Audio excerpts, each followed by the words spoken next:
Hello everyone, welcome back to my channel. So in today's video, we are going to do a very important term, that is modernism, which is a very important term, as well as this is going to be included in HPSC subjective paper that is going to be held soon. Along with that, it will also help the students who are pursuing their master's or graduation degree. So, when we are pursuing our master's degree, this term usually occur in our literary terms. So, in this video, I have tried my level best that how you can attempt a answer. So, let's get started. So, in the very beginning of this answer, we are going to write a quote which is given by Octavio Paz. जैसे कि हम हमारा answer start करेंगे, तो आप as A literature students आप सभी को पता है कि जो क्योट्स हमारे होते हैं वो आपके आंसर्स में एक डिफरेंट इम्पैक्ट छोड़ के जाते हैं। तो वैसे ही हम जब मॉडर्निज्म लिटरेरी टर्म अटैम्प्ट करेंगे, तो सबसे पहले हम कोटेशंस डालेंगे इसके अंदर जो ओक्टेवियो पाज ने लिखी हैं कि modernism is the expression by individual human beings of how they will live their own presence, and consequently there are 1,000 modernism for every 1,000 persons. So ये आप कोटेशन के साथ आप आंसर अपना स्टार्ट करोगे. The term modernism is widely used to identify new and distinctive features in the subjects, forms, concepts, styles of literature and the other art in early decade of 20th century.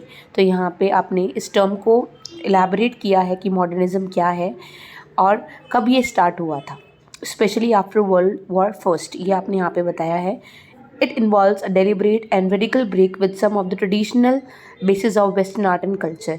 यहाँ पे ये बताया गया है कि कैसे modernism जो हमारे ट्रेडिशनल कल्चर्स चलते आ रहे थे उसका ब्रेक है और एक न्यू लिटरेरी और आर्ट फॉर्म का यहाँ पे क्या हुआ था, बॉर्न हुआ था. क्योंकि वर्ल्ड वॉर हुआ था तो सभी जो लोग थे हमारे सोसाइटी के अंदर वो बहुत ज़्यादा शॉक हो गए थे, और जो राइटर्स वगैरह हैं उनको भी क्या था, एक नया वे चाहिए था जिसके थ्रू वो अपना जो एलिनेशन है, डिप्रेशन है, वो अपनी पोइट्री के थ्रू क्या है दिखा पाएँ. तो इसीलिए जो वर्ल्ड वॉर ने इम्पैक्ट हमारी ह्यूमन सोसाइटी पे डाला था वो हमें लिटरेचर के अंदर भी बहुत ज़्यादा क्या है रिफ्लेक्ट होता है बेसिकली. अब जब हम लिटरेचर की डेफिनेशन ही पढ़ते हैं तो उसमें ये लिखा है कि it is a reflection of society. तो जो सोसाइटी में चीज़ें हो रही हैं वो लिटरेचर के द्वारा ही क्या है दर्शाई जाती हैं. तो इन द सेम वे जब मॉडर्निज्म आया था तब क्या हुआ था, जो एलिनेशन लोगों के में थी वो अपने पोइट्री के थ्रू उन्होंने, और जो भी लिटरेचर वो जो उन्होंने राइट किया है उसके थ्रू हमें दिखाई है. As an artistic and cultural movement modernism has many characteristics. अब पहले आपने क्या किया, पहले आपने कोटेशन डाल दी, फिर आपने मॉडर्निज्म को बताया, फिर आपने ये भी बताया कि अच्छा 20th सेंचुरी में ये स्टार्ट हुआ था वर्ल्ड वॉर फर्स्ट के बाद में. फिर आपने बताया कि आर्टिस्टिक और कल्चर मूवमेंट मॉडर्निज्म क्या बताता है, इसकी कैरेक्टरिस्टिक्स क्या हैं. तो जब हम मॉडर्निज्म राइटिंग्स पढ़ते हैं तो उनके अंदर क्या क्या फीचर्स हैं, यही आपका मेन जेस्ट है कि as it deals with a high degree of complexity in structures, कि जो राइटिंग्स लिखी गई उनके अंदर बहुत ज़्यादा कॉम्प्लेक्सिटी थी. It reinvents and rework the tradition modes and forms of writing. जो ट्रेडिशनल मोड्स ऑफ राइटिंग थी उनको हटा के एक नई आर्ट फॉर्म यहाँ पे आई. The work of modernism are often fragmented, टुकड़ों टुकड़ों में, क्योंकि जैसे मैंने बताया कि लोग बहुत ज़्यादा क्या हो गए थे, वर्ल्ड वॉर से बहुत ज़्यादा शॉक हो गए थे. तो जो राइटिंग्स है उसमें फ्रेगमेंटेड एस्पेक्ट दिखता है and non linear, breaking up time frames and plot story specially in fiction. अब स्ट्रीम ऑफ कॉन्शियसनेस जो कॉन्सेप्ट आ जाता है वो क्या है, मॉडर्निज्म राइटिंग का एक बहुत बड़ा पार्ट है. तो ये हम मॉडर्निस्ट जो राइटिंग है, लिटरेचर है, वो हम क्या देखते हैं, उनमें ये फीचर्स देखते हैं. In an interest in the subjectivity and working of the human consciousness.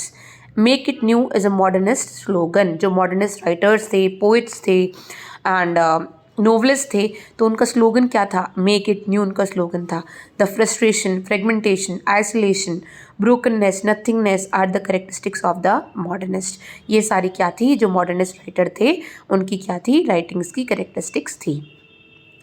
The intellectual precursors and thinkers question the traditional social organization, religion and morality, and the traditional ways of conceiving the human self.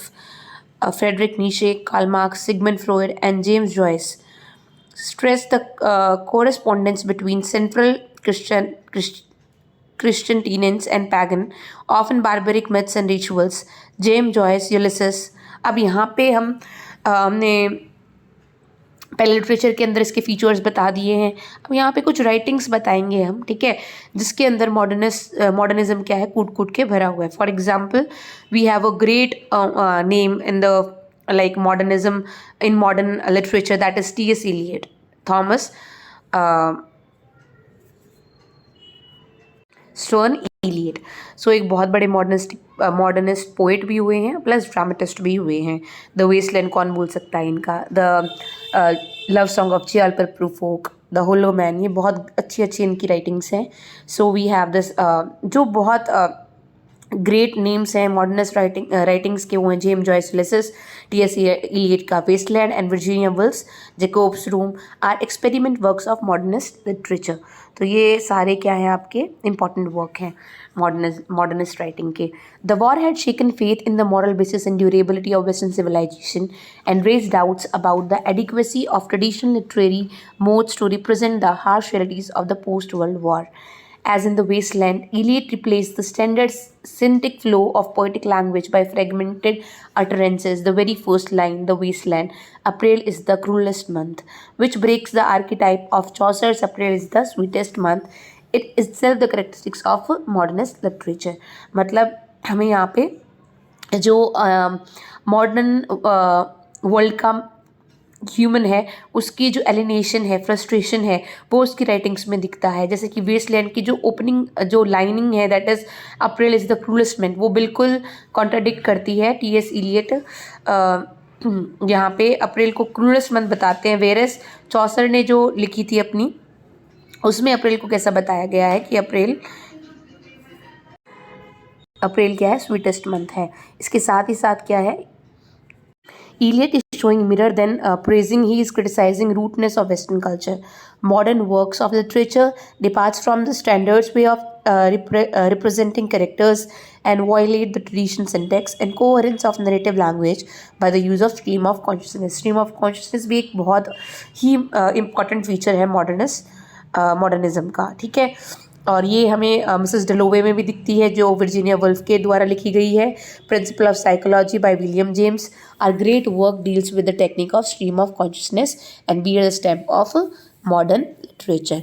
तो basically क्या है, एक movement है जो 20th century, that means after world war first आई थी, और ये एक ट्रेडिशनल वे ऑफ राइटिंग को क्या करती है, चैलेंज करती है, और नए फीचर्स इसके अंदर आए हैं। जो ये मॉडर्न मैन है वो एलिनेशन और जो करंट तब जब का वर्ल्ड था उससे फ्रस्ट्रेटेड हो गया था, तो वो उसकी राइटिंग्स में दिखता है।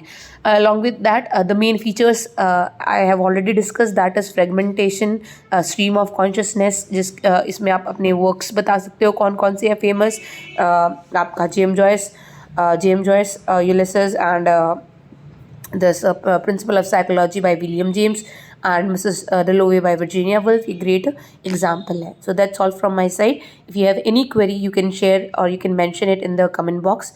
Thank you. I hope you like this video.